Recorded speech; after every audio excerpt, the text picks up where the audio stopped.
ये तत् अक्षर पुरुष का जाप है और ओम ये सर पुरुष का है ब्रह्म का, और सत ये परम अक्षर ब्रह्म का है, परम अक्षर पुरुष का है।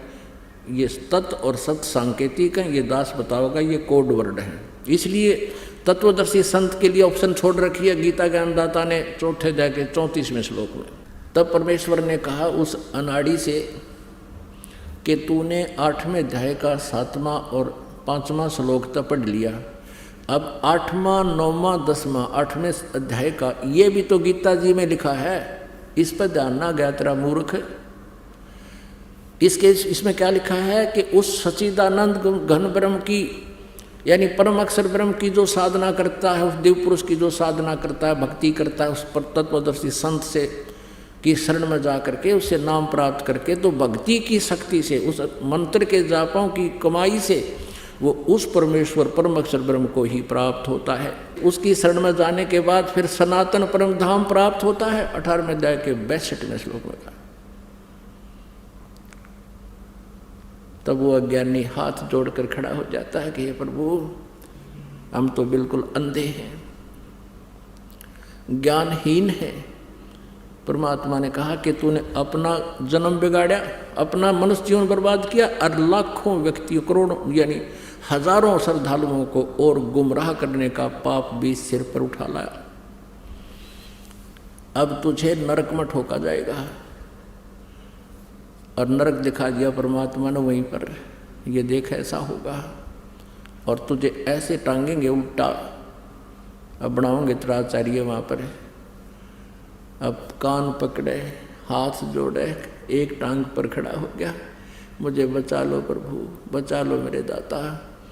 परमात्मा ने कहा कि ये जिसको तुम ब्रह्म कहते हो ये परमात्मा नहीं है। परमात्मा कबीर जी अपने सच्चिदानंद घन ब्रह्म की वाणी में, कबीर वाणी में कहते हैं ओंकार निश्चय भया, इसको कर्ता मत जान। ओंकार कहो, इसको ज्योति निरंजन कहो, जिसका ओम मंत्र है। ये काल तो है लेकिन ये कर्ता नहीं है, ये भगवान नहीं है। परमेश्वर अपनी वाणी में कहते हैं मुल्ला माया मग में बैठी हंसा चुन चुन खाई, ये ज्योत स्वरूपी कह काल मैं ही करता भाई। एक न करता दो ना करता नो ठहराई भाई, और 10वां भी धुंधर में मिल जा सत कबीर दुहाई। अब वहाँ तो सब के समझ में आवे थी, हाँ जी ठीक कह रहे हो। हाँ जी, उनको ये आशा थी कि पीछा छुटवा देंगे और कति मर गया हम तय। और भी बहुत से प्रश्न उत्तर किए उन्हें। वहाँ पर बड़े बड़े सेठ बैठे थे, बड़े बड़े फैक्ट्री के मालिक बैठे थे। उनसे पूछा प्रभु ने तुम क्या लाए बच्चा? सारा जीवन खो दिया माया के जोड़ तोड़ में, एक चवन्नी लाए तुम, एक टका लाए? तक नहीं लाए जी। और फिर वो वहाँ पर वो क्या बकवाद करते हैं कि हे भगवान, हमारे को किसी ने ऐसा ज्ञान नहीं दिया जैसा आप बता रहे हो। तो परमेश्वर ने कहा कि ये ज्ञान भी बताया जाता है लेकिन तुम नहीं मानते हो। अब तो तुम मान रहे हो, क्या नीचे इन बातों को मान लेते जो आज मैं कह रहा हूँ और मैं यही बताने के लिए जा रहा हूँ? तो वो कहते जी नहीं मानते हम, क्योंकि हमारे को ज्ञान ही उल्ट दे रखा है। तब परमात्मा ने कहा कि जब तुम जाए धरो जग देहा, जब तुम जाए जगत में धरो नर देहा, तब तुम करना मेरे इस सत शब्द स्नेहा। अब तुम्हारा कोई समाधान नहीं है और आप कभी मनुष्य जीवन प्राप्त हो और मैं या मेरा कोई दास मेरे इस ज्ञान का कहीं ढंडोरा पीट रहा हो, ये ज्ञान सुना रहा हो, तब तुम उसकी शरण में चले जाना, फिर तुम्हारा मोक्ष निश्चित है। और जिसको तुम परमात्मा मानते थे ये तुम्हारा शत्रु है, ये काल ज्योति निरंजन जिसको तुम ब्रह्म ब्रह्म कह करके गुणगान किया करते थे, ये काल है। अरे ज्ञान नेत्रहीनो अज्ञानियों, तुमने इतना भी नहीं समझा श्रीमद् भगवत गीता अध्याय नंबर 11 के श्लोक नंबर 32 में ये गीता ज्ञानदाता कहता, मैं काल हूँ और अब सब लोगों का नाश करने के लिए प्रवृत्त हुआ हूँ। तो श्री कृष्ण जी तो वहाँ विद्यमान थे। यदि श्री कृष्ण काल होते तो न्यों क्यों कहते, मैं ईब प्रवृत्त हुआ हूँ, ईब आया हूँ, अब प्रकट हुआ हूँ। वो काल आकर प्रवेश कर गया श्री कृष्ण जी के शरीर में। श्री कृष्ण काल नहीं थे, वो तो महान आत्मा थे, दयालु सतोगुण स्वामी प्रभु थे। यानी ये प्रभु का अर्थ क्या होता है, थोड़ा सा ये विश्लेषण करते हैं। राम कहो, अल्लाह कहो, गॉड कहो, रब कहो, चाहे खुदा कहो, चाहे साहिब कहो। जैसे एक तहसीलदार को भी साहब कहते हैं, एक कमिश्नर को, डीसी को भी साहब कहते हैं, कमिश्नर भी साहब कहलाता है, मंत्री भी साहब कहलाते हैं और मुख्यमंत्री भी साहब कहे जाते हैं, प्रधानमंत्री भी साहब कहलाते हैं और राष्ट्रपति भी साहब कहलाते हैं। मुख्यमंत्री साहब, प्रधानमंत्री साहब। अब हैं तो सारे साहब कहो, राम कहो, स्वामी कहो, मालिक कहो, लेकिन इन मालिकों की, स्वामियों की शक्ति में बहुत अंतर होता चला जाता है। ऐसे ही ये रजगुण ब्रह्मा जी, सतगुण विष्णु जी, तमगुण शिव जी, ये इन तीन लोकों पर, पृथ्वी लोक, नीचे पाताल लोक, ऊपर स्वर्ग लोक, इन तीन लोकों पर एक एक विभागीय मंत्री समझो। रजोगुण विभाग के ब्रह्मा जी, सतोगुण विभाग के विष्णु जी, तमोगुण विभाग के शिव जी, इतने साहब हैं, इतने राम हैं, इतने प्रभु स्वामी हैं। तो श्री कृष्ण अर्थात विष्णु जी ये सतोगुण युक्त हैं, ये बहुत ही अच्छे यानी नेक व्यक्ति हैं, लेकिन इनका कर्म जो तीनों का, ये स्वयं तीनों बहुत ही अच्छे, क्योंकि देव पद पर हैं, देव पद पर अच्छी आत्मा ही होती हैं, लेकिन इनके कर्म ऐसे हैं जिस कारण से ये स्वयं भी विवश हैं। और इसी कारण से देवी भागवत में भगवान शंकर जी कहते हैं अपनी माता दुर्गा से, हे माता, यदि आप हमारे ऊपर दया युक्त हो तो मुझे तमोगुण क्यों बना दिया, मैं तमोगुण की युक्त क्यों कर दिया, और विष्णु जी को सतोगुण क्यों बना दिया, ब्रह्मा जी को आपने रजोगुण क्यों बना दिया। यदि आप हमारे ऊपर दयालु हो तो इसे जुल्म में हमें क्यों लगा रखा है कि ब्रह्मा जी से सबकी उत्पत्ति करते हैं, बाई फोर्स करते हैं, जीव के बस का नहीं, इतना प्रेरणा भर रखी है, इंजेक्शन लगा रखे हैं। जैसे ब्रह्मा जी के शरीर से निकल रही जो निराकार शक्ति हमें प्रभावित कर रही है, जैसे मकान की रसोई के अंदर मिर्चों का छोंक लगता है, साकार वस्तु तो रसोई में, और उससे निकल रही निराकार उसकी गुण ने जा करके प्रभावित कर दिए। तीसरे कमरे में बैठे व्यक्ति भी छींकम छींक हो रहे हैं। अब ना मिर्च का दोष क्योंकि वो उस गुणयुक्त है, और ना उन व्यक्तियों का के बस की बात कि वो महक आई और उनको छींक ना आवे। ऐसे ही श्री ब्रह्मा जी से निकल रही वो निराकार गुण, वो रजोगुण हमें प्रभावित करता है, जीव के बस का नहीं, जैसे छींक आती है ऐसे वो संतानों उत्पत्ति करता ही करता है।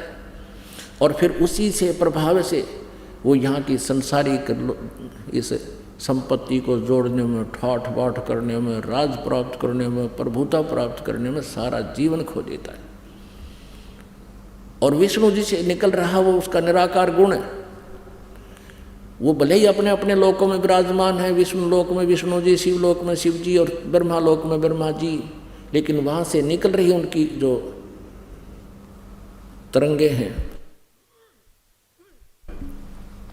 उनके गुणों की तरंगे हमें तीनों लोक के प्राणियों को ऑटोमेटिकली प्रभावित कर रही हैं। जैसे इसका मोबाइल का टावर एक स्थान पर होता है और वहाँ से निकल रही वो तरंगे जहाँ भी उससे कनेक्टेड, उसके क्षेत्र में जो उससे संबंधित मोबाइल है वो अपना कार्य कर रहा है। तो ये तीनों भी दुखी हैं। भगवान विष्णु से निकल रही सतोगुण की तरंगों से हम एक दूसरे में मोह ममता रखते हैं, ये जीव के बस का नहीं। तो इस प्रकार परमात्मा ने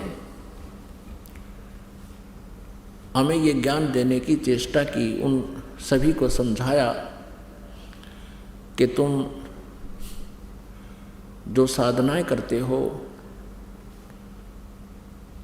ये तुम्हारी साधनाएं शास्त्र विरुद्ध होने से हानिकारक, इनसे कोई लाभ आपको नहीं होगा। तो पुण्यात्माओं, परमात्मा ने उनको सबको ये ज्ञान दिया, समझाने की चेष्टा की। तो तब तो वो सभी कह रहे हैं कि हे प्रभु हमें बचा लो, हमसे भूल बन गई। तो परमात्मा ने कहा कि जब तुम जाए धरो जग देहा, तब तुम करना मम सत शब्द स्नेहा। तो अब ये ज्ञान परमात्मा की दया से ये प्रकाशित हुआ है। तो उस समय परमात्मा ने कहा कि तुम जिसको निराकार बताते थे, जिसको तुम परमात्मा मानते हो, वो भगवान नहीं है, वो तुम्हारा शत्रु है, तुम्हारा काल है। और उसने अपने तीनों पुत्रों से, रजगुण ब्रह्मा जी उसका पुत्र है, तमगुण शिव जी उसका पुत्र है, सतगुण विष्णु उसका पुत्र है, इन तीनों पुत्रों से तुम्हारे को जन्म मृत्यु और संहार के इस झंझट में बाई फोर्स रखवा रखे है। इसको 1 लाख मानव शरीरधारी प्राणियों का आहार करना होता है, और तुम यहाँ बैठे हो 1 लाख यहाँ भूने जा रहे हो। अब मेरी कृपा से ये जलन तुम्हें महसूस नहीं हो रही। जब उनको ये पता चला कि सचमुच ये परम शक्ति है, परमात्मा को पता था कि इनके मन में भ्रम ना रह जाए। परमेश्वर ने कहा कि देखो वो आ रहा है तुम्हारा ये भगवान, जो गीता जी अध्याय नंबर 7 के श्लोक नंबर 24 और 25 में कहता है कि मैं कभी किसी के समक्ष नहीं होता, ये मेरा अविनाशी घटिया अनुत्तम नियम है। मैं कभी अपने वास्तविक रूप में किसी के सामने नहीं आता, और ये मूर्ख जन समुदाय मुझे व्यक्ति रूप में आया मानते हैं, मुझे कृष्ण मान रहे हैं। I am not Krishna. Krishna ji तो ये शब्द नहीं कह सकता कि मैं व्यक्ति रूप में नहीं हूँ, तो सामने व्यक्ति रूप में खड़े थे। वो काल कहता है, ये गीता ज्ञानदाता कहता मैं अपनी योग माया से छुपा रहता हूँ कि सबके समक्ष नहीं होता, और ये मूर्ख जन समुदाय मुझे ये मनुष्य मान रहे हैं, कृष्ण मान रहे हैं। तो वो ऐसे छुपा रहता है। अव्यक्त किसे कहते हैं? जैसे सूर्य के सामने बादल छा जाएं, सूर्य विद्यमान है लेकिन हमें दृष्टिगोचर नहीं हो रहा, वो अव्यक्त है, हमसे अव्यक्त है, प्रोक्ष है। ऐसे ही ये काल कहता मैं अपनी योग माया से छुपा रहता हूँ। अब परमात्मा के सामने उसकी योग माया हट गई, वो कति नग्न हो गया सामने। तब परमात्मा ने कहा कि देखो वो है तुम्हारा भगवान। यहाँ उनका ओछा माथा, इतना माथा उसका बिल्कुल, और विकराल सा चेहरा है, और काला माथा उसका। कहने लगा वो आने लग रहा है, लंबे लंबे दांत उसके। ये है तुम्हारा भगवान, ये ज्योत निरंजन, जिसको तुम ब्रह्म ब्रह्म कह करके या महिमा गाते थे। अब देखा सबने, सबकी गिग्गी बंद की। तब परमात्मा ने कहा कि उठो, ऐसे हाथ किया कि जाओ तुम यहाँ से। अब वहाँ से वो उड़ गए सारे आकाश में, और चले गए कहाँ? धर्मराज के दरबार में। यहाँ न्यायाधीश बना रखा है इस काल ने अपना एक, कि जैसे कर्म करेगा वैसा फल मिलेगा। वो कर्म तो अभी अलग भोगने पड़ेंगे उनको। अपने आत्माओं, अब उस काल ने, ज्योत निरंजन ने देखा कि ये जोग जीत कैसे आ गया यहाँ पर। क्योंकि सतलोक में जब इस काल ने दुर्गा के साथ दुर्व्यवहार किया था, और दुर्गा इस पर आसक्त हुई थी, और हम सभी भी इस काल पर आसक्त हुए थे, जिस कारण से परमात्मा ने अपने हृदय से उतार दिया था। और इसने मांगा था हमारे को, परमात्मा ने हमारी इच्छा से, हमने स्वयं इसके साथ, काल के साथ आने की प्रबल इच्छा व्यक्त की थी।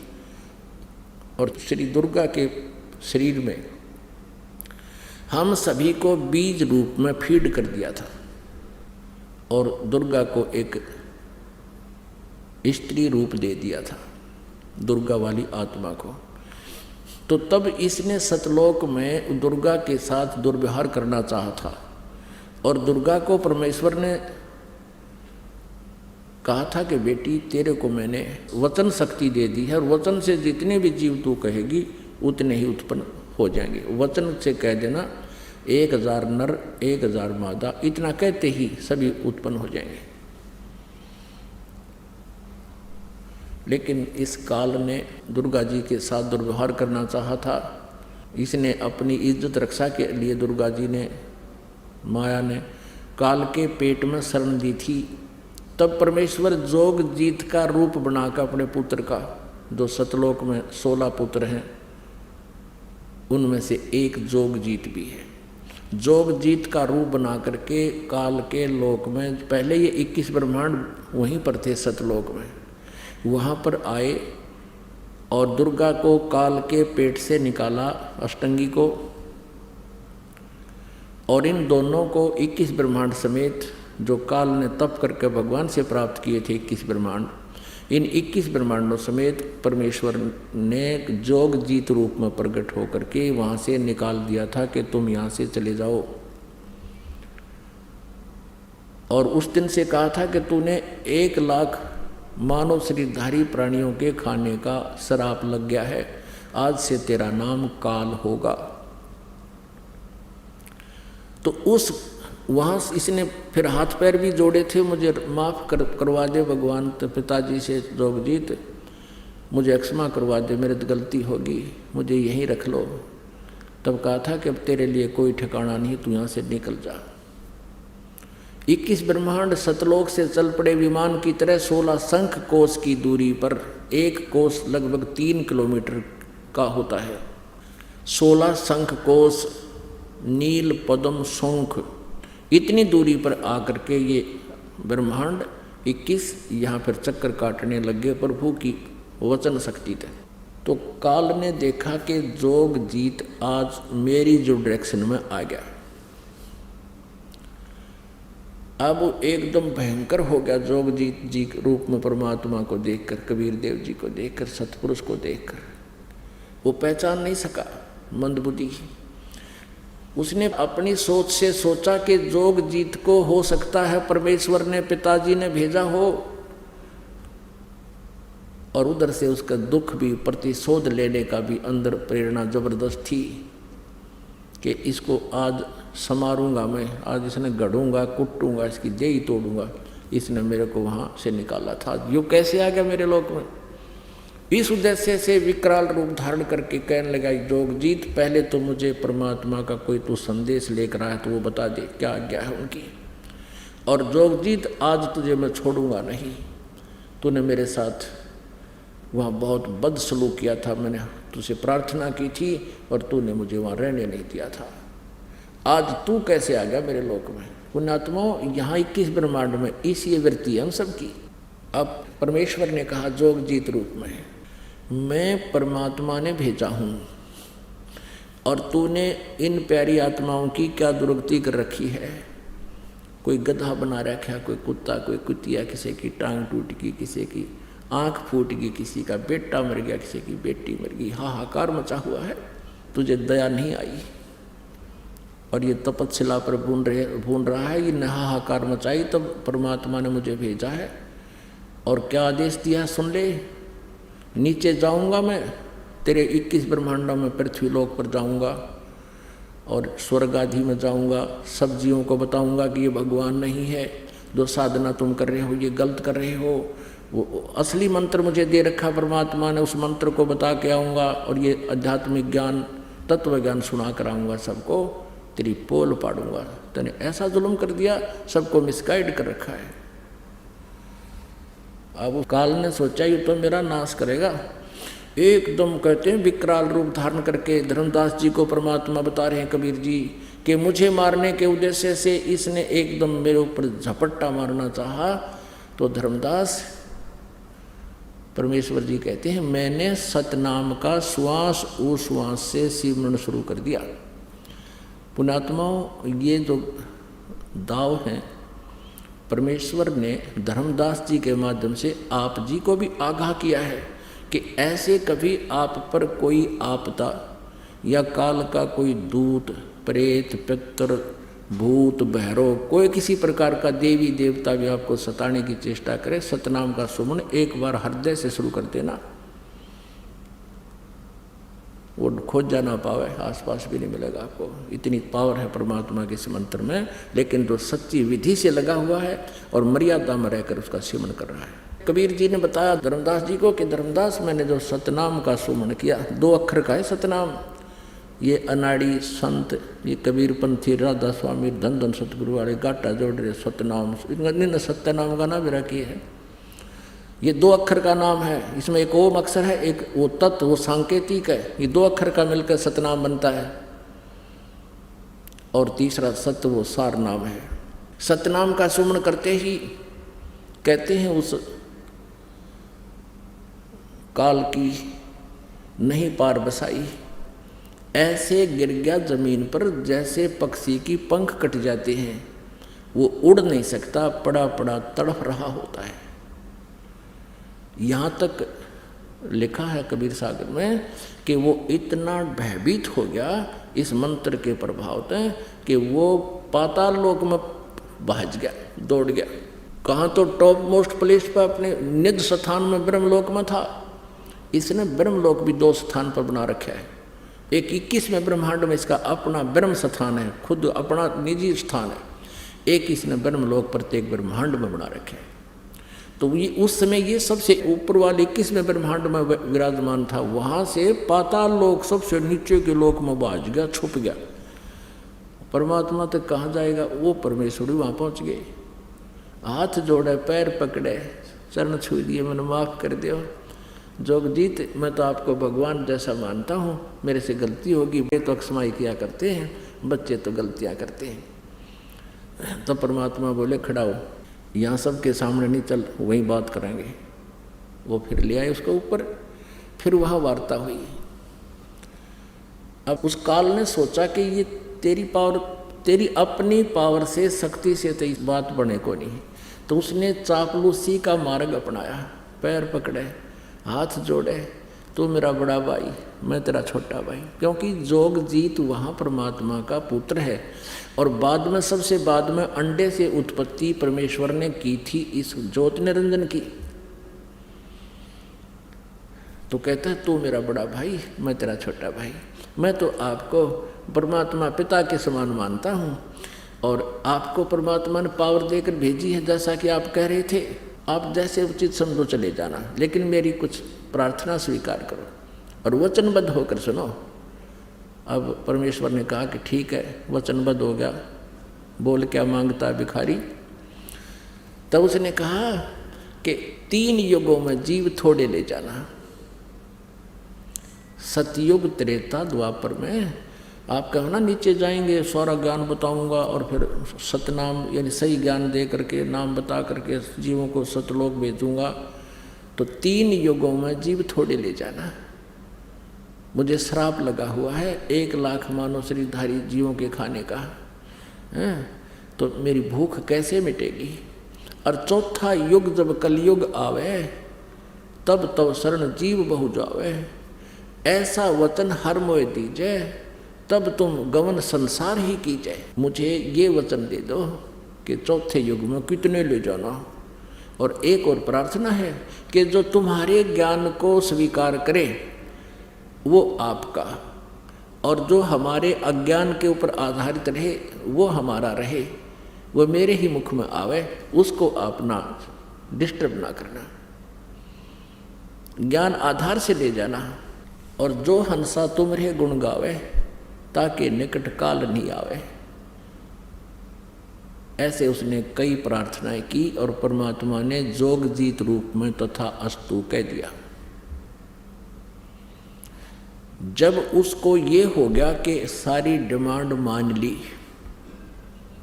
वचनबद्ध हो गए, मान ली, फिर कहने लगा, फिर अपना वो स्वरूप दिखा दिया। पुण्यात्मा, यहाँ सभी की आदत है, स्वभाव भरा हुआ है, यथा राजा तथा प्रजा, क्योंकि 21 ब्रह्मांड का राजा ये ज्योति निरंजन है। उसी वाला स्वभाव हम सब में है। पहले तो उसने बल प्रयोग करके देखा, जब बल से बात नहीं बनी तो फिर छल प्रयोग करके देखा। अब छल से वो सोच रहा था मैं सफल हो गया।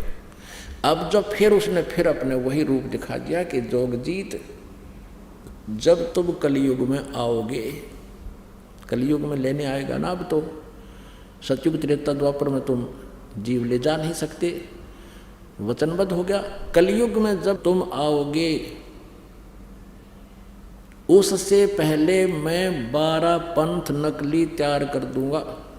12 पंथ करूं मैं साजा, नाम तुम्हारा ले करूं आवाजा। और 12 पंथ नाम जो ले ही, वो मेरे ही मुख में आन समोही। अनेक पंथ और मैं चलाऊं, और नाम तुम्हारा ले गुण गाऊं। ये 12 पंथ तो अलग हैं, उससे और भी अलग पंथ न्यारे चला दूंगा, जो कि काल के ही जाल में रखने वाले होंगे। अब इन 12 पंथों में गरीबदास जी महाराज का जो पंथ है, वो 12वां पंथ है, कबीर सागर में लिखा है।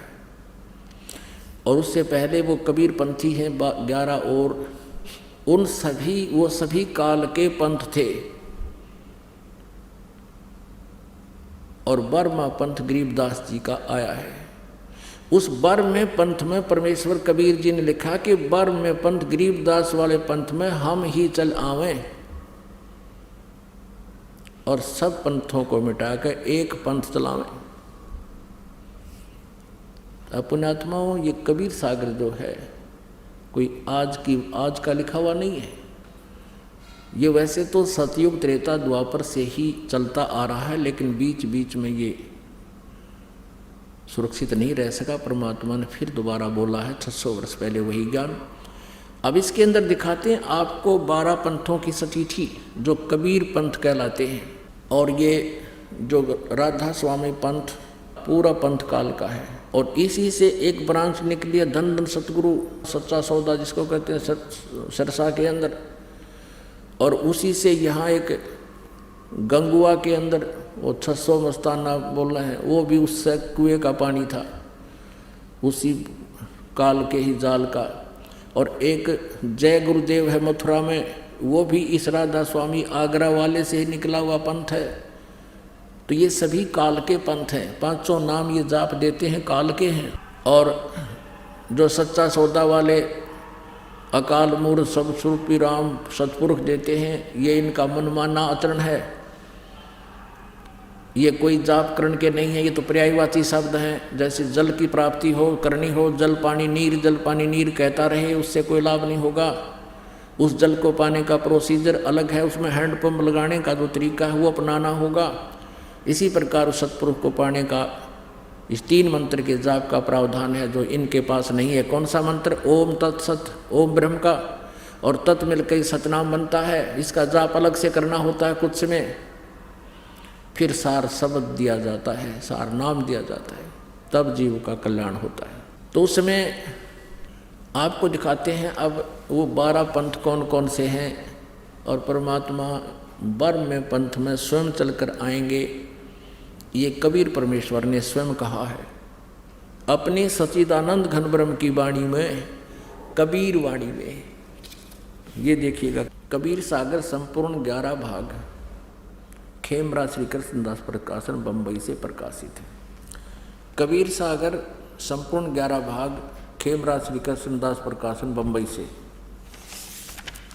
और ये कबीर पंथी भारत पथिक स्वामी युगलानंद बिहारी द्वारा परिष्कृत, ये यहाँ से छपा है।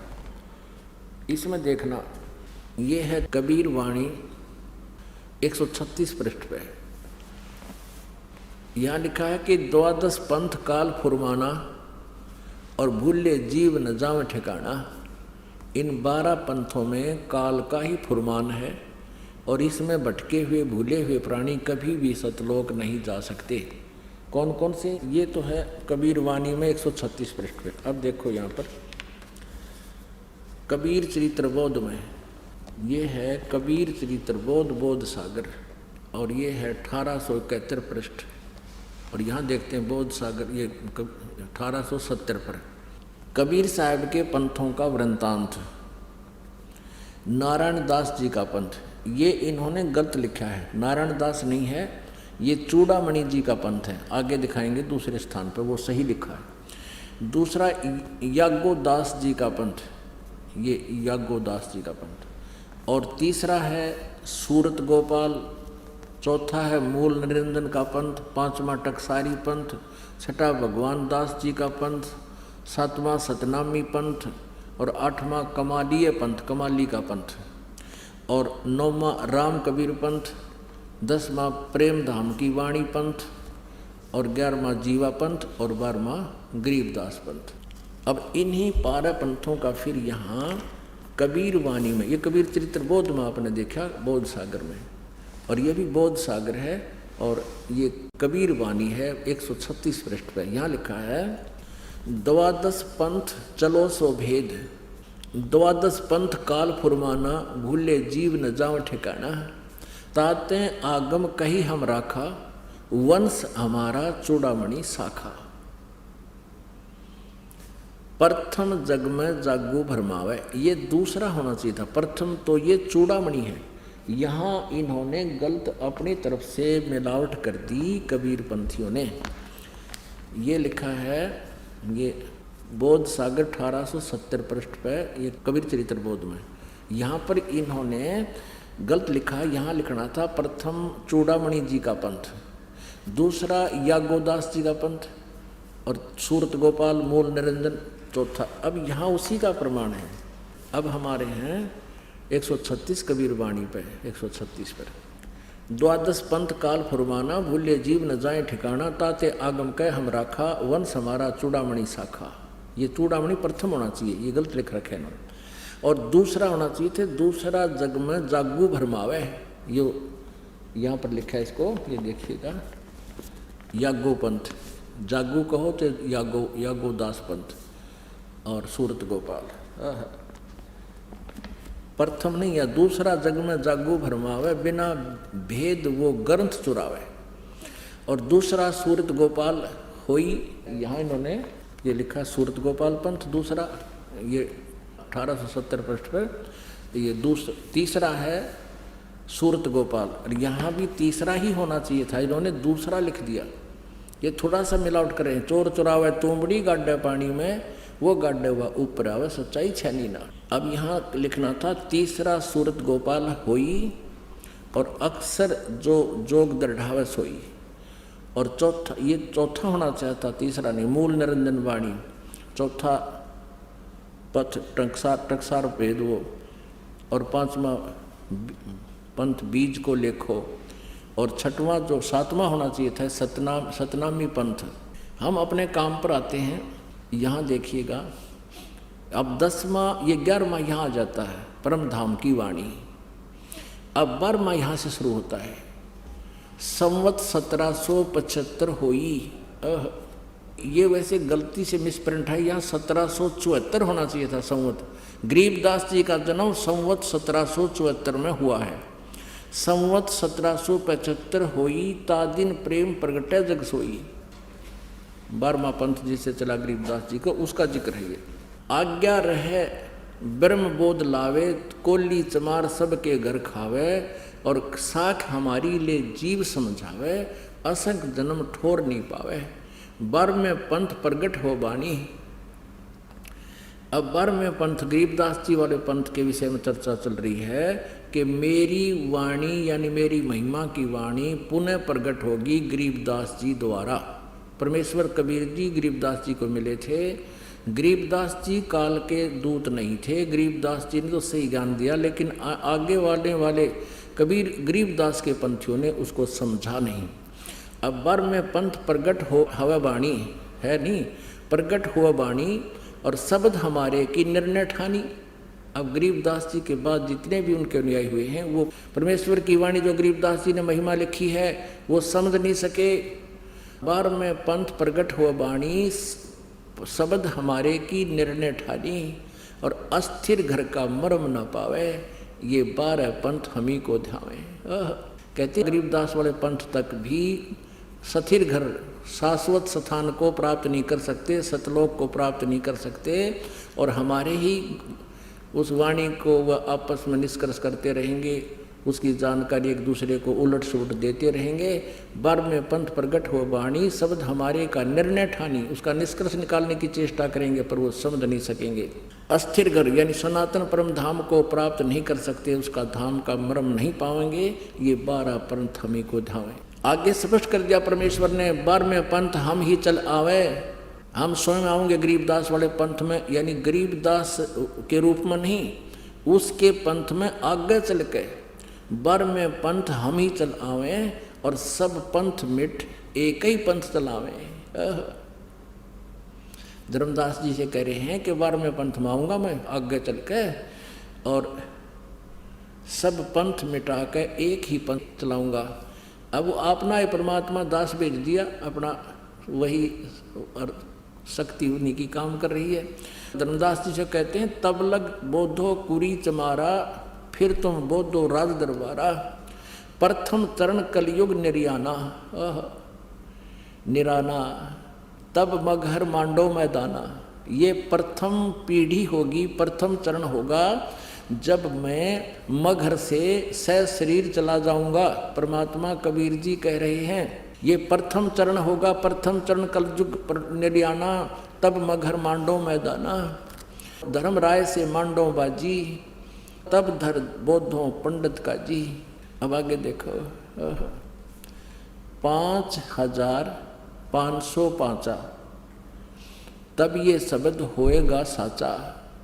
अब समय आ गया है, कलयुग को लगभग 5500 वर्ष हो गए हैं, और अब वो समय आ गया परमात्मा का। ये मेरा कहते हैं आज का बोला हुआ उस समय सत्य होगा यो। अब क्या बताते हैं, धर्मदास मोरी लाख दुहाई, और मूल शब्द बार ना जाई। पवित्र ज्ञान तुम जग में भाखो, मूल ज्ञान गुप्त तुम राखो। गोई माने गुप्त रखो, मूल ज्ञान बाहर जो पर ही, ये बिचली पीढ़ी हंस वंश हंस नी तरही। 33 अरब ज्ञान हम बाखा, मूल ज्ञान गुप्त हम राखा। गोय माने गुप्त। मूल ज्ञान तुम तब लग छपाई, जब लग 10 पंथ मिटाई। अब परमात्मा की जो कबीर सागर में वार्ता हुई है उसमें लिखा है काल के साथ, वो दिखाते हैं। बहुविध जीवन कीन पुकारा, काल देत है कष्ट अपारा। यम का कष्ट सहा ना जाई, हे सतगुरु तुम हो सहाई। आए जहाँ यम जीव सतावे, काल निरंजन जीव भरमावे। चटक पटक करें जीवता भाई, ठाड बहे पुनता हम जाई। मोहे देख जीव कीन पुकारा, हे साहेब हम लेहो उबारा। तब हम सत्य शब्द गौरावा, पुरुष शब्द से जीव तपत बुझावा। यम से छुड़ा ले स्वामी, दया करो प्रभु अंतर्यामी। जब उनको पता चला कि हम काल के जाल में फंस गए हैं, उन जीवों को जो तपस्या पर जल रहे थे, तब उन्होंने कहा कि हे परमात्मा हमें काल से छुड़वा लो। तब परमेश्वर ने क्या कहा, तब मैं कहा जीवन समझाई, जोर करूं तो मेरो वचन नसाई।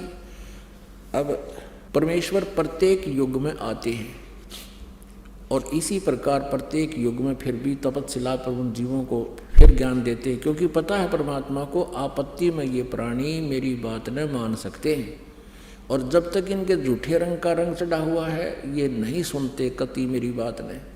इसलिए परमेश्वर ने ये कलयुग का समय चुना है, क्योंकि सतयुग त्रेता द्वापर में ये जीव घना दुखी नहीं होता है। इंसानियत रहती है हृदय में, पिछले पुण्य इनकी बैटरी चार्ज रहती है। और कलयुग के अंदर जो ये साधना करेंगे उससे तो लाभ होने वाला है ही नहीं, और पुण्य इनके सतयुग त्रेता द्वापर में अक्षीण हो चुके होंगे, और फिर ये इतने दुखी हो जाएंगे, फिर मेरी बात न मान लेंगे। परमात्मा ने इसलिए ये समय सेलेक्ट किया। तब हम कहा जीवन समझाई, जोर करूं तो मेरा वचन नसाई। जब दोबारा परमात्मा आए फिर भी उन्होंने यही कहा, सब जीव यही कहते हैं हमें छुटवा लो परमात्मा। तो परमेश्वर ने कहा भी मेरा और इसका एक वचन हो रहा है कि उसने कहा था कि कालने के जबरदस्ती ना करना, आप अपना ज्ञान समझाना इनको, और आपका ज्ञान जो समझ ले आपके अनुसार चले आपका होगा, आपकी मर्यादा में रहेगा तो मैं निकट नहीं आऊँगा। तो परमात्मा कबीर जी कहते हैं यदि मैं जबरदस्ती करूं तो मैं चाहूं तो 1 सेकंड में सबको ले जाऊं, लेकिन मेरा अपना वचन भंग होता है। जब तुम जाए धरो जग देहा, तब तुम करियो शब्द स्नेहा। पुरुष नाम सुमरण सैदाना, बीड़ा सार गहो परवाना। देह धरो जो सत शब्द समाई, तब हम सतलोक ले जाई। जहाँ आशा ता बासा होई, मन कर्म वचन सुमरियो सोई। परमात्मा कहते हैं कि जब तुम मनुष्य शरीर प्राप्त करो कलयुग में और मेरा हंस, मेरा भक्त, दास या हम आवें, तब हमारे इस ज्ञान को, सत शब्द को, सत नाम को, सार नाम को ग्रहण करना। और जहाँ आशा ता बासा हुई। अब वहाँ पर दुखी जीव क्या कहते हैं? कह जीव सुन पुरुष पुराना, दे धर विसरो नहीं जाना। पुरुष जान सुमरा जमराई, वेद पुराण कहें समझाई। अब वो तपस्या पर तप रहे वो प्राणी कहते हैं भगवान हमने तो काल की पूजा कर ली परमात्मा जान के। पुरुष जान सुमरा जमराई, वेद पुराण कहें समझाई।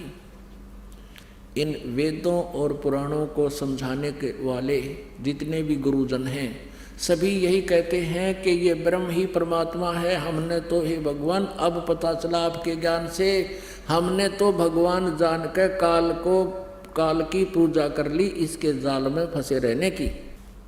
वेद पुराण कहें मति एहा, निराकार से कीजिए नेहा।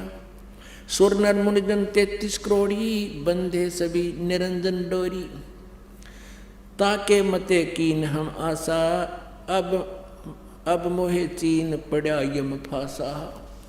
अब क्या बताते हैं प्राणी के हे भगवान हमने तो इन देवताओं ऋषियों के वचनों को सत्य मानकर कि ये ब्रह्म ही परमात्मा है, हमने तो काल की पूजा कर ली, हमारी रक्षा करो भगवान। अब कहते हैं फिर कभी हमें जब मनुष्य जीवन मिलेगा हम आपके ज्ञान को स्वीकार करेंगे। अब कोई भी ना करके राजी। अब फिर कालनाथ इंजेक्शन फिर लगा दिए। अब क्या बताते हैं धर्मदास जी ने पूछा प्रभु से, हे परमात्मा क्या आप पहले कभी आए हो? तो परमेश्वर ने कहा कि चारों युग में आया मैं। सतयुग में सत्सुकृत का टेरा और त्रेता नाम मुनिंद्र मेरा। द्वापर में करुणा में कहाया और कलयुग नाम कबीर धराया। धर्मदास जो पूछो मोही, युग युग कथा कहूँ मैं तो ही।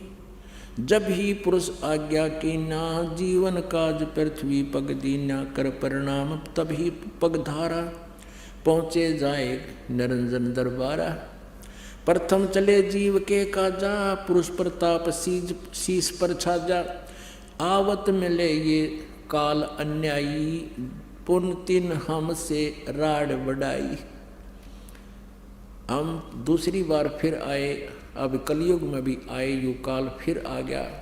हर बार इसने यही बकवाद करनी है, लेकिन हम वचनबद्ध हो चुके हैं, अपने उसी अनुसार हम अपना क्रिया करेंगे।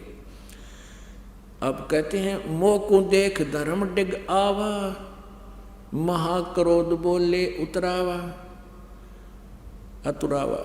जोग जीत यहाँ कस आओ, सो तुम हमको वचन सुनाओ। जैसे अभी आपको मौखिक सुनाया था, उसको अब वाणी के आधार से आपको सुना रहे हैं। कह हमको मारण आयो, पुरुष वचन सो मोहे सुनाओ। वो काल कहता है जोगजीत तुम यहाँ किस लिए आया? कोई भगवान का आदेश है या मुझे तू मारन आया है? तासो कहो सुनो धर्मराई, जीव काज संसार सिधाई। जीवन कह तुम बहुत भुलावा, बार बार जीवन सतावा। पुरुष भेद तुम गुप्त कर राखा, अपनी महिमा प्रगट बाख्या। परमेश्वर कहते हैं धर्मदास जी को कि मैंने जोगजीत रूप में उससे कहा कि तूने परमात्मा का ज्ञान तो खत्म कर दिया, उसका तो नामो निशान मिटा दिया, और अपनी महिमा तेने अपने नकली दूतों से सब जगह उल्टी सुल्टी वर्णन करवा दिया। ब्रह्म ही भगवान है। तपस्या पर जीव जड़ावे, जार बार निज स्वाद करावे। इस तपस्या पर भून रहा है इन प्राणियों को। तुम अस्कष्ट जीवन कह दीना, ताते पुरुष मोय आज्ञा के दीना। जीव चेताए लोक ले जाऊं, और काल कष्ट से जीव बचाऊं। ताते हम संसार ही जायब, दे परवाना और लोक पठायब। अब क्या बताते हैं कि इसलिए मैं नीचे जा रहा हूँ तेरे निचले लोक में, और सतनाम सच्चा नाम दे करके सबको सतलोक भेजूंगा। यह सुन काल भयंकर भयहु, हमको त्रास दिखाए न लयहु।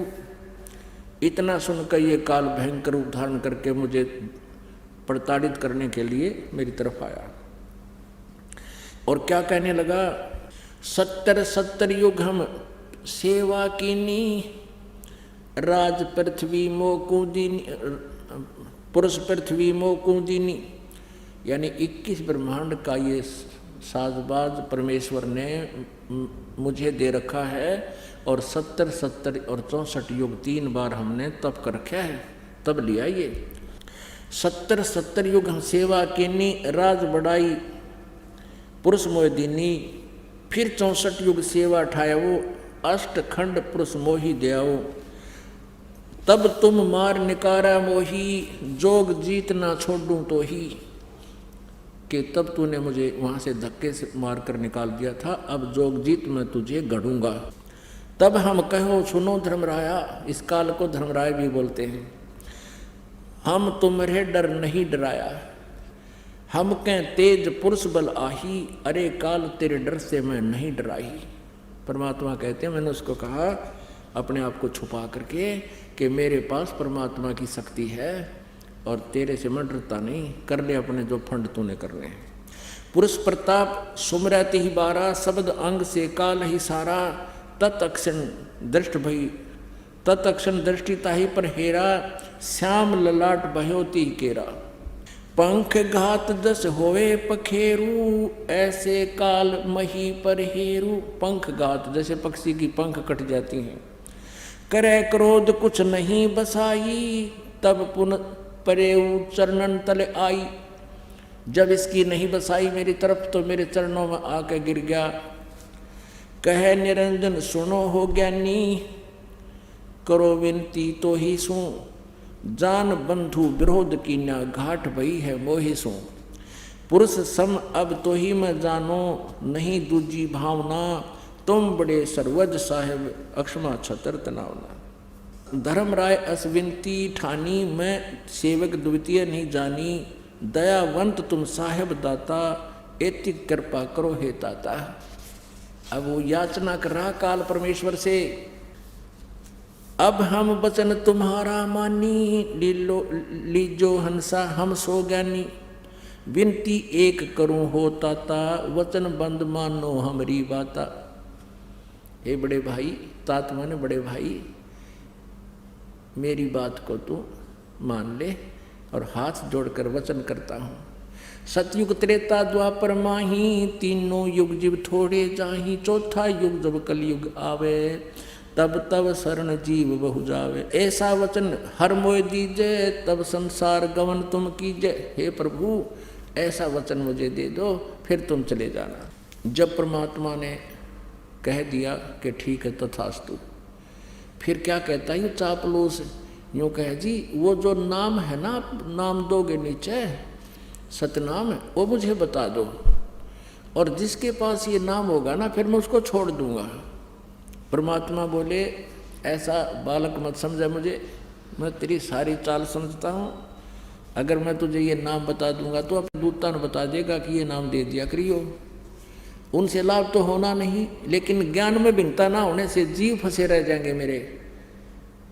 और तू क्या कहता है कि जिसके पास ये नाम देख लूंगा मैं उसके निकट नहीं जाऊंगा। मेरे नाम में परमात्मा कहते हैं इस सतनाम में इतनी शक्ति है, जिसके पास ये मंत्र होगा तो निकट जाकर दिखा देना मेरा, जब देखूंगा तुझे कैसा बलवान है तू।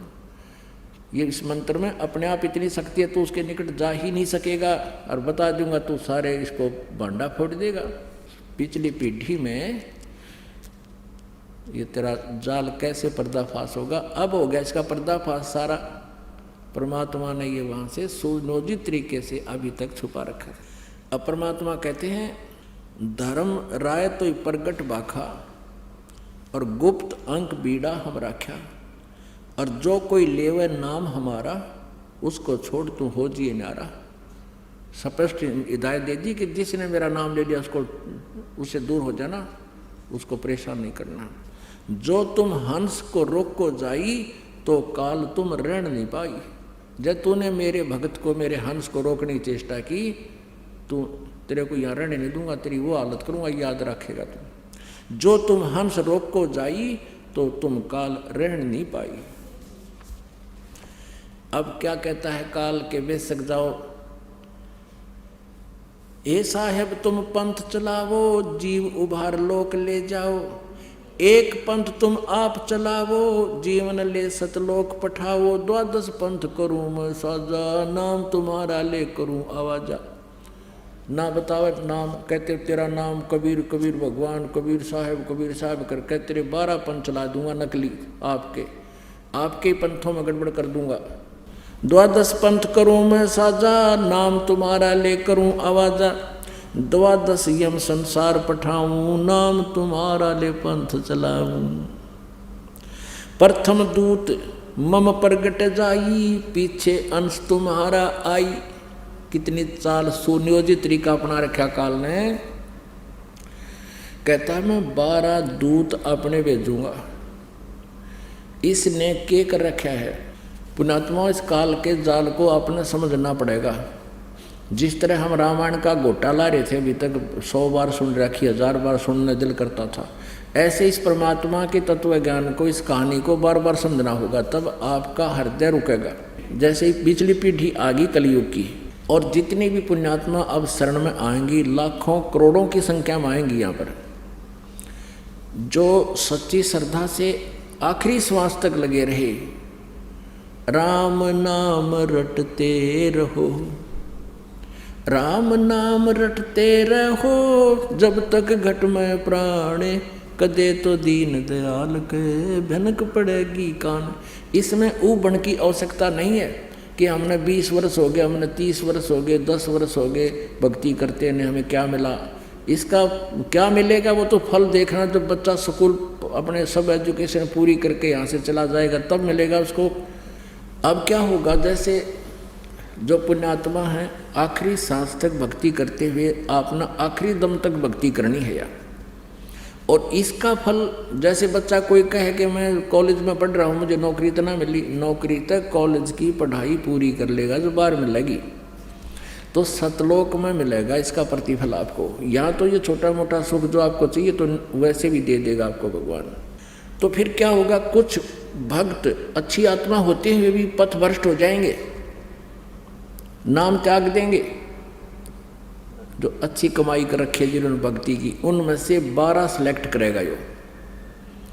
उन 12 को क्या करेगा, सुरक्षित रख लेगा। ऊपर परमात्मा लिखा अपनी वाणी में, करने नो दीदार महल में प्यारा है।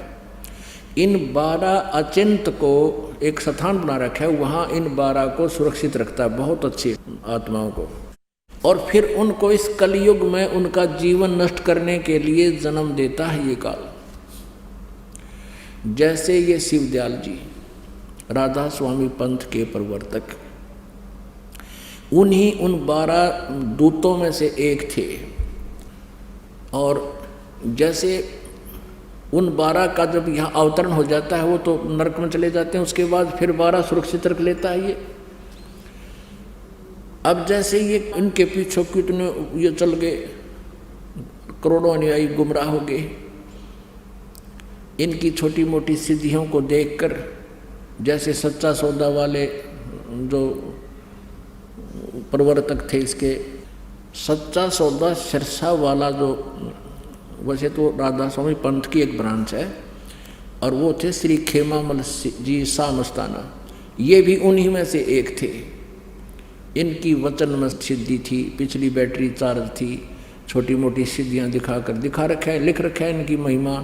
उसको ऐसे सुख दे दिया, उसको ऐसे दे दिया, नोट बना दिए, ये जादूगर बना दिए नोट तय।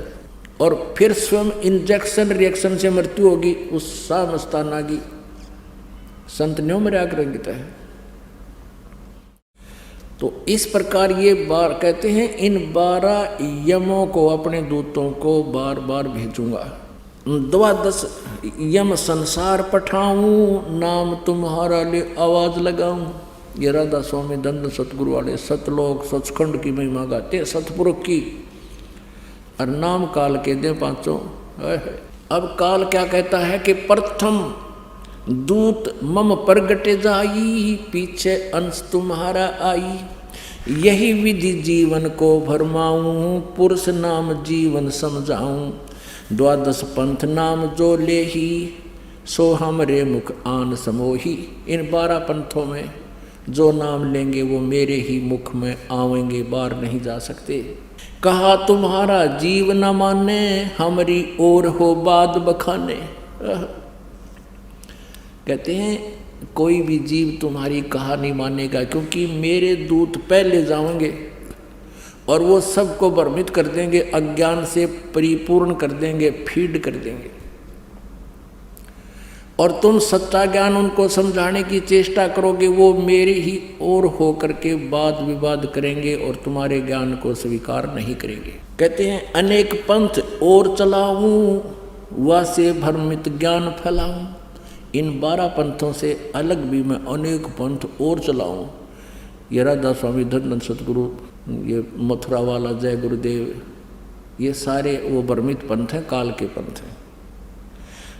और क्या कहता है, देवल देव पाषाण पुजाई, तीर्थ व्रत जप तप मन लाई, यज्ञ होम और नेम अचारा, और अनेक फंद में डारा।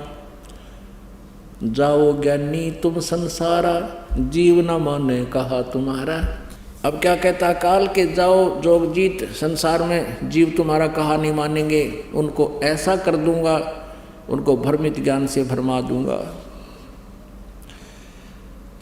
अब परमात्मा कहते हैं जोग जीत कह सुनो अन्यायी, काटो फंद जीव ले जाऊं, और जेतिक फंदे तुम रचो विचारी, तत्व ज्ञान से सभी बिडारी। जितना भी तुम अज्ञान फैलाओगा, तत्व ज्ञान से सबका नाश कर दूंगा उस अज्ञान का। जौन जीव हम शब्द दृढ़ावे, फंद तुम्हारा सकल मुक्तावे, निश्चय कर परवाना पावे, पुरुष नाम ते ही देवूं चिन्हावे। ताके निकट काल नहीं आवे, संधि देखता को शरणावे। धर्म राय उठ शीस नवायो, तब हम संसार सिधायो।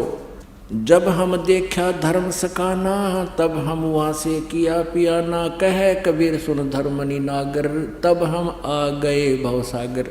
अब ये प्रसंग आगे बताया है कि फिर हम इसके पास आए, ब्रह्मा के पास आए, फिर हम विष्णु के पास आए, फिर हम शिव के पास आए। नमस्कार सर। नमस्कार सर। सर क्या नाम है आपका? रुपेश दास। रुपेश जी कहाँ से आए हैं आप? बानसूर बालावास रतनपुरा वालावास से आया हूँ, जिला अलवर राजस्थान। रुपेश जी, संत रामपाल जी महाराज से नाम दीक्षा आपने कब ली? 26 मार्च 2017 में नामदान लिया था मैंने प्रथम मंत्र।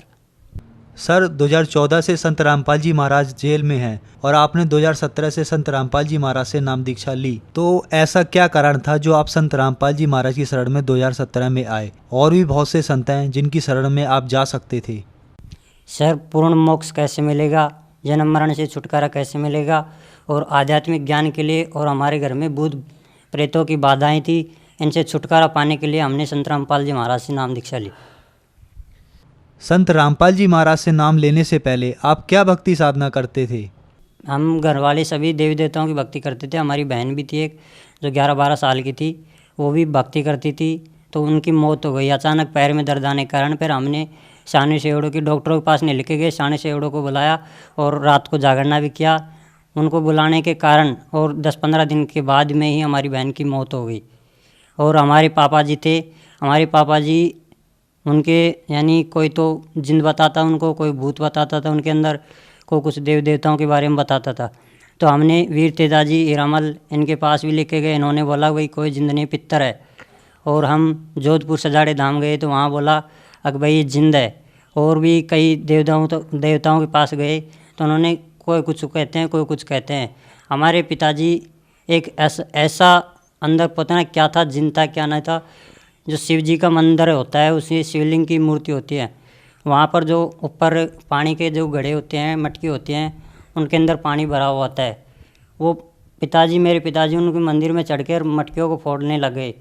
फोड़ने के बाद में जो सगला पानी था वो सगले पिए, पहले पानी पिए, फिर उसके बाद में जितने भी मटकियों के टुकड़े हुए थे वो टुकड़ों को खा गए। और हम जाते थे, हमारे वापस बाटे की भगा के देते थे। ऐसा उनके अंदर जिन था। सर संत रामपाल जी महाराज के बारे में जानकारी आपको कहाँ से मिली? पास में ही मेरे गांव से 7-8 किलोमीटर पास में रामनगर गांव है, बानसूर तहसील के अंदर। वहाँ एक भगत है, उनके पास में हमने बटाई ली थी पहले 6 महीने। तो उन्होंने हमारे को बताया, फ़ोन करके बताया, घर पे बुलाया, पुस्तक थी गीता तेरा ज्ञान अमृत, और उससे पहले मेरे को 2009 के अंदर भी एक पुस्तक मिली थी जो ज्ञान गंगा के नाम से थी। वो पुस्तक मैंने पढ़ाई करता था, मैं 7वीं 8वीं में जिस टाइम मिली थी मेरे को, रास्ते में एक बुजुर्ग आदमी ने देख के गए थे मेरे को। वो पता नहीं कौन था, कहाँ के था, उसने बताया भी नहीं मेरे को। बोला अब बच्चे इसको पढ़ना है, फेंकना नहीं है। मैंने बोला ठीक है बाबा। फिर मैंने वो पुस्तक लेके देखी तो फर्स्ट पेज खोलते ही संत रामपाल जी महाराज की तस्वीर थी। उसके बाद में जो उनके 21 नियम दे रखे थे उन्होंने पढ़ा। उनको पढ़ने के बाद में मेरे को डर लगा, अब मम्मी पापा लड़ेंगे। फिर मैंने उनको बंद करके पुस्तक को, मेरी जितनी भी पुरानी पुस्तकें थी उनके बीच में रख दिया। फिर उसके बाद मैंने देखा ही नहीं। फिर ये जब जैसे भी हमने 2016 के अंदर जब बटाई लिया था रामनगर के पास में, तो एक भगत ने हमारे को गुरुजी के बारे में बताया, सब कुछ बताया, पुस्तक गीता तेरा ज्ञान अमृत के बारे में बताया। तो मैंने वो गीता तेरा ज्ञान अमृत पुस्तक भी ली इनसे, भक्तों से। फिर मैंने मिलान किया तो मेरे याद आ रही थी कि ये मैंने नियम पढ़े हुए हैं, मेरी ये पुस्तक पढ़ी हुई है, कहाँ पढ़ी है, कहाँ कब पढ़ी है, ये मेरे समझ में नहीं आ रहा था। फिर धीरे धीरे मैंने भक्तों को फ़ोन किया, भगत जी मैंने ये पुस्तक पहले पढ़ भी लिया है। फिर उन्होंने बोला भाई याद करो भगत जी, क्या कौन सी पुस्तक थी, यही थी दूसरी थी। मैंने धीरे धीरे याद किया तो पुस्तकों को छेड़ने लगा, तो मेरे को ज्ञान गंगा के बारे में याद आया। तो ज्ञान गंगा निकली, वो पुस्तक भी निकाली, और उसके बाद में मैंने इस आध्यात्मिक ज्ञान को पूरे को पढ़ा। और जो भक्ते के इंटरव्यू दे रखे थे उसमें उनको पढ़ा। मेरे जो दुख थे मेरे साथ, उनसे भी ज़्यादा काफ़ी दुख तो उन भक्तों के जो उनमें इंटरव्यू दे रखे थे। तो मैंने आध्यात्मिक ज्ञान को समझ के फिर संत रामपाल जी महाराज की ग्रहण की शरण में गया मैं। सर आपने बताया कि संत रामपाल जी महाराज की शरण में आप 2017 में आए और संत रामपाल जी महाराज जेल में थे। अपने दुखों से छुटकारा पाने के लिए आप संत रामपाल जी महाराज की शरण में आए। तो संत रामपाल जी महाराज की शरण में आने के बाद क्या आपके वो दुख दूर हुए? सर जी मेरे को आध्यात्मिक ज्ञान लाभ हुआ। उसके बाद में मेरे पिताजी को भी 15-20 साल से भूत प्रेत की बाधा थी। तो उनको संत रामपाल जी महाराज की शरण में जाने के बाद में उनका भूत प्रेता की बाधा जो साया था वो हट गया। और मेरे को भी 2 साल से भूत प्रेता की बाधा थी, 2015 के आसपास की बातें हैं।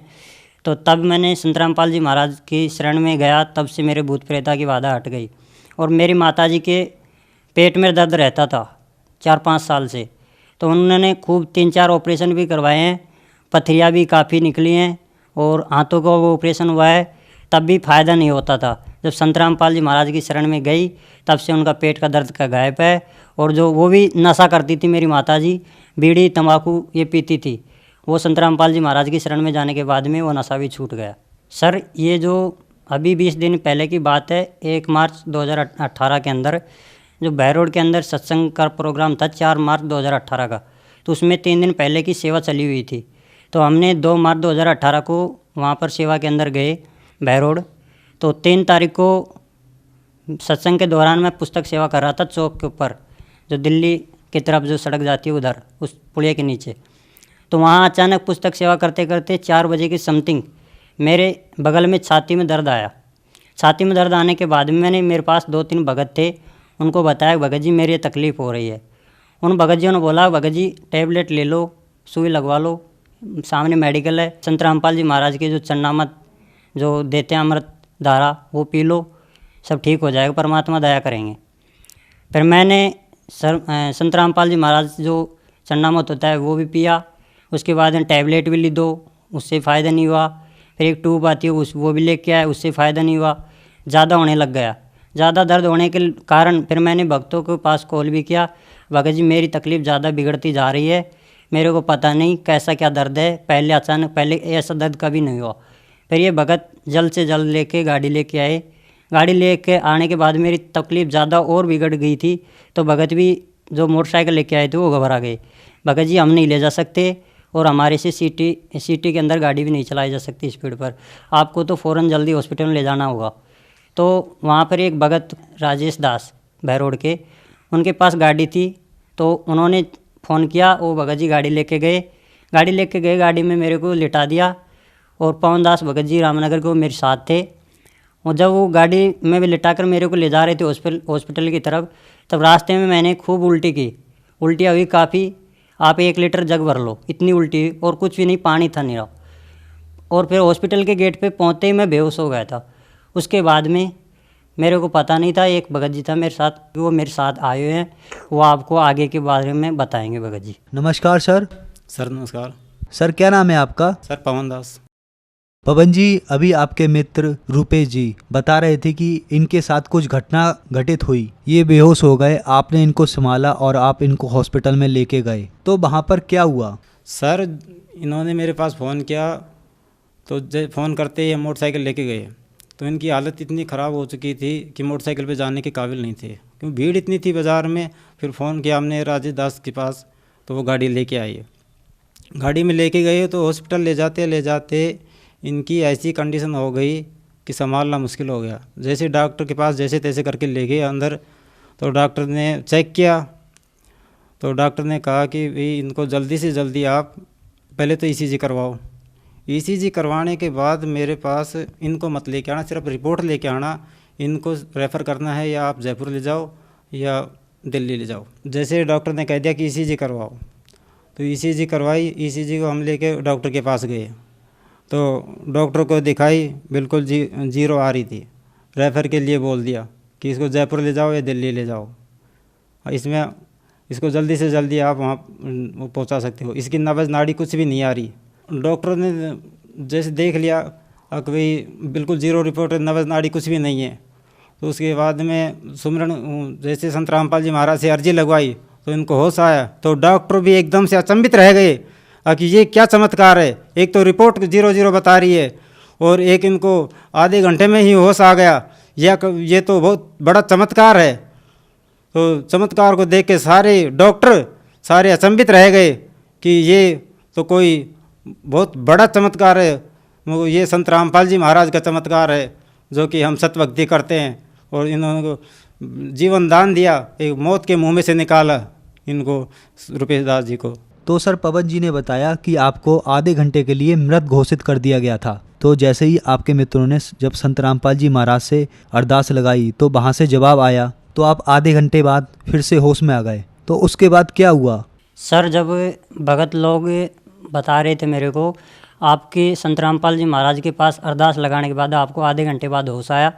होश आने के बाद में जब डॉक्टर साहब को ये बातें बताई तो डॉक्टर साहब बोले, भाई मेरे को नहीं समझ में आ रहा क्या एक चमत्कार है, कुछ भी हो, आप ऐसा करो जल्द से जल्द उस मरीज़ को लेके आओ मेरे पास, मैं एक इंजेक्शन लगा देता हूँ और आप इसे जयपुर या दिल्ली ले जा सकते हो। मेरे समझ में नहीं आ रहा ये बात। मैं जिस टाइम गाड़ी में था, जब भगत लोग मेरे को गाड़ी में लेने के लिए आया तो मैंने भगत को बोला कि भगत जी आप मेरे को छोड़ दो, मैं खुद चल के जा सकता हूँ। अब मैं बिल्कुल ठीक हूँ, मेरे कोई तकलीफ़ नहीं है, मेरे दर्द भी नहीं है और तकलीफ़ भी नहीं है, कुछ भी नहीं है। तो जैसे मैं पैदल चल के गया डॉक्टर के पास, जैसे रूम के अंदर गया तो डॉक्टर साहब मेरे को देख के हैरान हो गए, ये अभी आया तो वही मरीज़ है क्या? जब वो भगत लोग बोले हाँ सर वही है। तो मैंने भी डॉक्टर साहब को बोला ठीक हो, मैं बिल्कुल, मेरी कोई तकलीफ़ नहीं है। तो उससे बोला कि भाई मेरे समझ में नहीं आ रहा क्या है क्या, कुछ भी नहीं है, तो आप ऐसा करो, आप इस 5 रुपये का इंजेक्शन है वो लगवा लो और इसको लेके जाओ, मैं गोली दवाई भी नहीं दे सकता, मेरे समझ में नहीं आ रहा, समझ से बाहर है। तब ये भगत लोग मेरे को टीकाकरण के लिए इंजेक्शन के लिए गए, तो एक कंपाउंडर ने जल्द से भी मेरे और कहीं लगाने के बजाय मेरे खवे के अंदर यहीं पर ही जल्द से जल्द इंजेक्शन लगा दिया। और उसके बाद मैंने भक्तों को बोला अब मैं ठीक हूँ, बिल्कुल चलो सेवा करेंगे। तो बहुत लोग बोले कि भाई ठीक है तू आराम कर, सेवा तो हम कर लेंगे, कोई दिक्कत वाली बात नहीं है। मैंने बोला मैं संत रामपाल जी महाराज की शरण में जीवनदान, मेरे को दूसरा जीवनदान मिला है तो मैं सेवा करूँगा, मैं सेवा से नहीं डटूँगा। तब वो भगत में बोले चलो ठीक है घर पर ले चलते हैं तेरे को। घर पर लेके गए, घर पर मेरे को उन्होंने भंडारा कराया शाम को, जो मेरे को चढ़ना मत था वो दोबारा चढ़ना मत दिया परमात्मा की शरण में। फिर बाद में मैंने भाई आराम भी किया। सुबह फिर वापस सत्संग के दौरान 4 मार्च 2018 के को दिन में सत्संग का प्रोग्राम था, वहाँ पुस्तक सेवा, फिर से पुस्तक सेवा में मेरा नंबर आ गया, पूरे दिन पुस्तक सेवा की मैंने, और ये भगत जी मेरे सबसे बड़ा लाभ था। तो सर, संत रामपाल जी महाराज से नाम दीक्षा लेने के बाद आपको बहुत सारे लाभ प्राप्त हुए और आपको जीवन दान भी मिला, तो जो लोग आज दुखी हैं उनको आप क्या संदेश देना चाहते हैं? सर जी, मैं संदेश तो नहीं दे सकता, परमात्मा की शरण से मैं हाथ जोड़कर उनसे प्रार्थना करना चाहता हूँ कि संत रामपाल जी महाराज की शरण में आओ, आध्यात्मिक ज्ञान पाओ और जो भक्ति शास्त्र विधि द्वारा बताते हैं वो भक्ति करो, और जो सब बड़ी बड़ी जितनी बीमारियां हैं उनसे छुटकारा पाने के लिए संत रामपाल जी महाराज की शरण में आओ। अगर कोई संत रामपाल जी महाराज की शरण में आना चाहे तो वह कैसे आ सकता है? बहुत सारे चैनल चल रहे हैं, संत रामपाल जी महाराज के सत्संग प्रवचन चल रहे हैं उन पर, तो उनके नीचे एक लाइन आती है पट्टी, उस पर मोबाइल नंबर दिए हुए हैं आश्रम के, उन पर कॉल करो। आप उन नंबरों पर कॉल करने के बाद में आपको जहाँ आपसे फ़ोन कर रहे कहीं से भी कर रहे हो, आपको जगह बता दी जाएगी और नामदान केंद्र बता दिए जाएंगे। आप वहाँ जाके फ्री में मुफ्त में नामदान केंद्र पर नाम दीक्षा ले सकते हो। धन्यवाद सर। धन्यवाद। आप सुन रहे थे जगत गुरु तत्वदर्शी संत रामपाल जी महाराज जी के मंगल प्रवचन। अधिक जानकारी के लिए विजिट कीजिए हमारी वेबसाइट www.jagatgururampalji.org। संत रामपाल जी महाराज जी के शुभ आशीर्वाद से पूरे विश्व भर में 500 से भी ज्यादा नाम दीक्षा केंद्र हैं, जिन पर संत रामपाल जी महाराज जी द्वारा ऑनलाइन निशुल्क नाम दीक्षा दी जा रही है। अपने नजदीकी नाम दीक्षा केंद्र का पता करने के लिए संपर्क करें 8222880541।